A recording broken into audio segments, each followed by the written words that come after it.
Our guest says Canada's food supply chain is in need of reconstructive surgery, and that gaps in our system are one of the big reasons for rising grocery bills. Her group is out with a new study on this problem. Dana McCauley joins us now, CEO at the Canadian Food Innovation Network. Great to see you again. Now, some of this we've heard before, that we're weak in processing. And for example, almost 90% of the pea crop goes abroad, and it's really not that much value is added.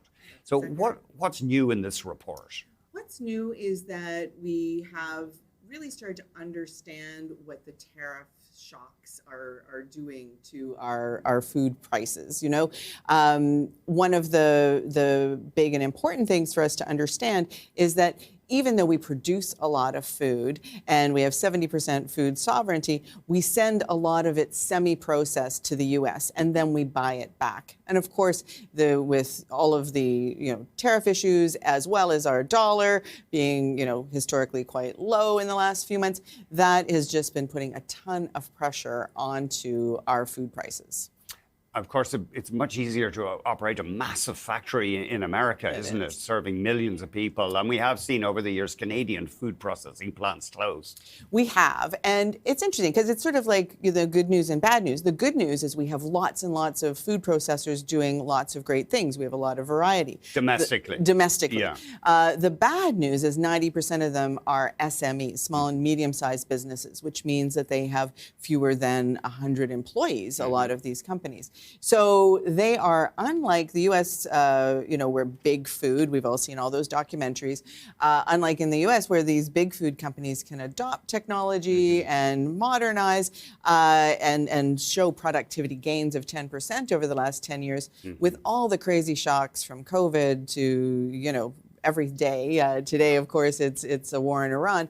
Our SMEs haven't been able to keep up. So their investment has gone down and our productivity has gone down. And guess what? Our food prices went up accordingly. Because small is not necessarily beautiful in food processing, except if it's a real niche, for example. Well, that's true. But big isn't necessarily the answer either, Andy. If we can expand that, what is called the missing middle, it's interesting. If you've got 7,000 food and beverage processors in Canada, under 600 of them are medium size. So there's this really awesome opportunity where if we help to create more medium-sized food processors and we create the existing ones to grow and edge towards being large, we can have a really outsized impact on this situation, especially if, as we incentivize them to grow, it's by doing more of the value add and keeping that in Canada. It'll create more jobs that people want, and it'll stabilize our food prices. You give a few examples of promising Canadian companies. One would be Maya Farms of Vancouver. They're isolating mushroom mycelium.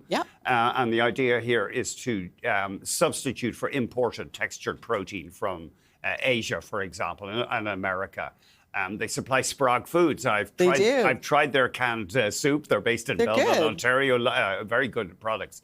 But we need far more of those. We need a lot more of that. And I love that example that you chose because that's a BC company and an Ontario company partnering to bring something to consumers that they want, which is high fiber, high protein, affordable soup.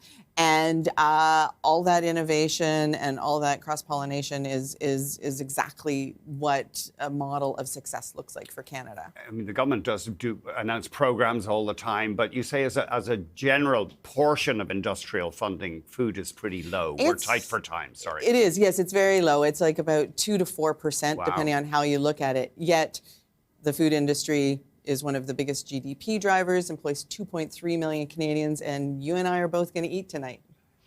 Thank you very much. Yeah, I do look at packets, and I want to see made in Canada, but all too often it's made in USA. Yeah.